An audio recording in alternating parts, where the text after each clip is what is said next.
नाज़रीन तव्हांखे यादि ॾियारींदा हलूं त बिलावल मेडिकल कॉलेज अस्पताल जे डॉक्टर नज़ीर अहमद सोलंकी ऐं डॉक्टर हफ़ीज़ आराइन जे विच में MS जी चार्ज तां तज़ाद हली रहियो हो।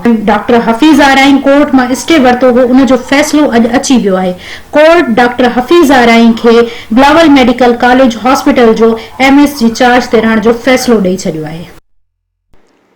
नाज़रीन अस्सलाम वालेकुम। नाज़रीन जीअं त ॾिसी रहिया तव्हां MS Hafeez Bilawal medical college taluka Kotri अस्पताल जी आहे, जंहिं ते तनाज़ो हली रहियो हो MS नज़ीर अहमद सोलंकी जो ऐं MS डॉक्टर हफ़ीज़ आराइन जो, जंहिंजी अॼु कोर्ट तारीख़ 19/5 कोर्ट में मुक़ररु कई हुई, जेको हफ़ीज़ आहे डॉक्टर हफ़ीज़ आराइन स्टे वरितो, जंहिंखे कोर्ट जी तरफ़ां डॉक्टर हफ़ीज़ आराइन खे MS बिलावल मेडिकल कॉलेज जो तालका कोटड़ी जामशोर जो MS मुक़ररु कयो आहे। लियाकत अली चांडियो, ब्यूरो चीफ सबको न्यूज़ डिस्ट्रिक्ट